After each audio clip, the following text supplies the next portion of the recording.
అమరావతి రాజధానికి కానీ ప్రాంతానికి కానీ వ్యతిరేకం కాదన్నారు మాజీ ఎమ్మెల్యే గడికోట శ్రీకాంత్ రెడ్డి అన్నారు. రాజధాని పేరుతో 29 గ్రామాలను అడ్డం పెట్టుకుని వేల కోట్లు అవినీతి చేస్తున్నారని ఆరోపించారు.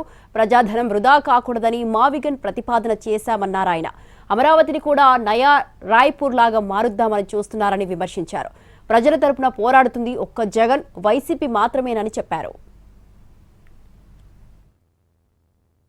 వెనుకబడిన ప్రాంతాలు కూడా ప్రయారిటీ ఉన్నింది. ఇక్కడ వెనుకబడిన ప్రాంతం నేను మొన్న కూడా చెప్పాను, ఒక తండ్రికి బిడ్డలుంటే దాంట్లో వికలాంగులు అవిటితనంతో పుట్టిన బిడ్డకి ఏ రకంగా అయితే తల్లిదండ్రులు సహకరిస్తారో, మా రాయలసీమలో కూడా మా కర్మ కొద్దీ మేము అవిటితనంతో పుట్టినటువంటి వెనుకబడినటువంటి ప్రాంతం, మా ప్రాంతానికి కూడా మేలు చేసేటువంటిది ఆలోచన చేయమని చెప్పి పదే పదే చెప్తున్నా. అక్కడ అన్యాయం చేస్తూ ఇక్కడ ఇంత అవినీతిమయంకు పాల్పడడం ఎంతవరకు సమంజసం అని చెప్పి ప్రశ్నిస్తున్నాం. దీనికి సమాధానం చెప్పాల్సిన బాధ్యత నీ పైన ఉంది కదా. ఎదురుదాడితో హేళన చేస్తూ ప్రశ్నించేటువంటి వాళ్ళని ఇంకొక రకంగా మాట్లాడుతూ ఈ రకంగా చేయడం భావ్యమా? ఇవన్నీ ఆలోచన చేయమంటున్నా. ఇంత అవినీతి ఎక్కడన్నా జరిగి ఉంటుందా? మరి నయా రాయ్పూర్ అనేటువంటిది గ్రీన్ఫీల్డ్ అనేటువంటి ప్రాంతం ఇప్పటికీ కూడా ఇంకా అక్కడ 20 ఏళ్ళ నుంచి కడుతున్నా సగం బిల్డింగ్లు వదిలేసేసి అట్లా ఉంది. అదే పరిస్థితి మనకు రాకూడదు అని చెప్పి మేము అడుగుతున్నాం. దాంట్లో తప్పేముందండి? 3 పంటలు పండేటువంటి ప్రాంతాన్ని ఎంచుకొని అక్కడ రైతులకు ఒక పక్క అన్యాయం చేస్తూ ఇప్పుడే ఉన్నటువంటి డబ్బుల్లో 3500 కోట్ల కౌలు కింద రైతులకు చెల్లించేస్తవి, అక్కడ ఏమీ చూపించకపోతేవి. మరొక పక్క నీళ్లు తోడడానికే 1000 నుంచి 2000 కోట్లు ఖర్చు పెట్టేస్తవి. 5-6 వేల కోట్లు నీ లంచాల కోసం కమిషన్ లాగేస్తవి. అక్కడ ఇంకా ఏమీ కాకపోయా? ఈ బాధలు ఉండవా మాకు?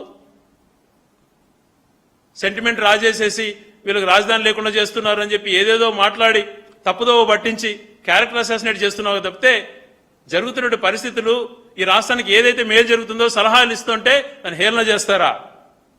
ఇంత ఏందండి? 16,000 ఏందండి ఎస్ఎఫ్టీ కన్స్ట్రక్షన్కి?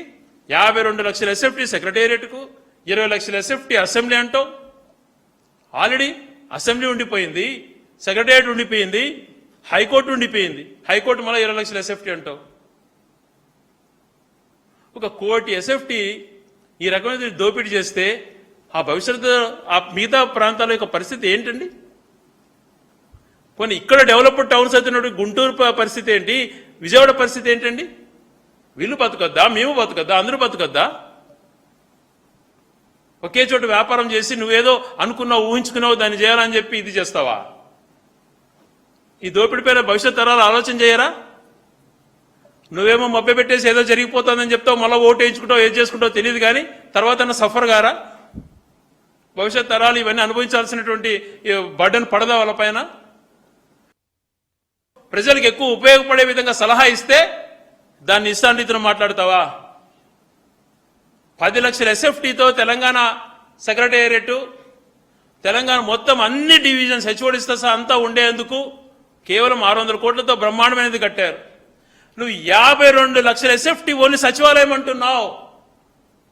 52 లక్షల ఎస్ఎఫ్టీని ఎక్కడైనా కూడా ఇక్కడ మన అమరావతిలోనే తీసుకుంటే, మన తాడేపల్లి కానీ లేదా విజయవాడలో కానీ తీసుకుంటే ల్యాండ్ ఫ్రీగా ఇచ్చి ల్యాండ్తో సహా ఒక అపార్ట్మెంట్లో 4,500 నుంచి 5,000కు బ్రహ్మాండంగా ఫుల్ ఫినిష్డ్ అపార్ట్మెంట్ ఇస్తున్నారు.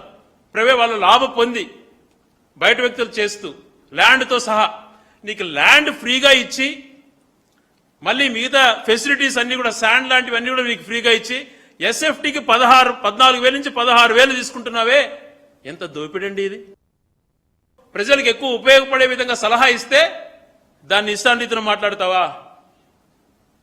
10 లక్షల ఎస్ఎఫ్టీతో తెలంగాణ సెక్రటేరియట్, తెలంగాణ మొత్తం అన్ని డివిజన్స్ హెచ్ఓడిస్ అంతా ఉండేందుకు కేవలం 600 కోట్లతో బ్రహ్మాండమైనది కట్టారు. నువ్వు 52 లక్షల ఎస్ఎఫ్టీ ఓన్లీ సచివాలయం అంటున్నావు. 52 లక్షల ఎస్ఎఫ్టీని ఎక్కడైనా కూడా ఇక్కడ మన అమరావతిలోనే తీసుకుంటే, మన తాడేపల్లి కానీ లేదా విజయవాడలో కానీ తీసుకుంటే ల్యాండ్ ఫ్రీగా ఇచ్చి ల్యాండ్తో సహా ఒక అపార్ట్మెంట్లో 4,500 నుంచి 5,000కు బ్రహ్మాండంగా ఫుల్ ఫినిష్డ్ అపార్ట్మెంట్ ఇస్తున్నారు. వాళ్ళ లాభం పొంది బయట వ్యక్తులు చేస్తూ ల్యాండ్తో సహా నీకు ల్యాండ్ ఫ్రీగా ఇచ్చి మళ్ళీ మిగతా ఫెసిలిటీస్ అన్ని కూడా శాండ్ లాంటివన్నీ కూడా నీకు ఫ్రీగా ఇచ్చి ఎస్ఎఫ్టీకి 14,000 నుంచి 16,000 తీసుకుంటున్నావే, ఎంత దోపిడండి ఇది? కానీ వెనుకబడిన ప్రాంతాలు కూడా ప్రయారిటీ ఉన్నింది. ఇక్కడ వెనుకబడే ప్రాంతం నేను మొన్న కూడా చెప్పాను.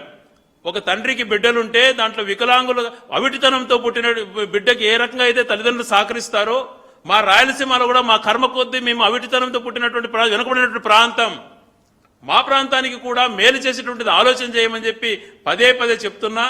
అక్కడ అన్యాయం చేస్తూ ఇక్కడ ఇంత అవినీతిమయంకు పాల్పడడం ఎంతవరకు సమంజసం అని చెప్పి ప్రశ్నిస్తున్నాం. దీనికి సమాధానం చెప్పాల్సిన బాధ్యత నీ పైన ఉంది కదా. ఎదురుదాడితో హేళన చేస్తూ ప్రశ్నించేటువంటి వాళ్ళని ఇంకొక రకంగా మాట్లాడుతూ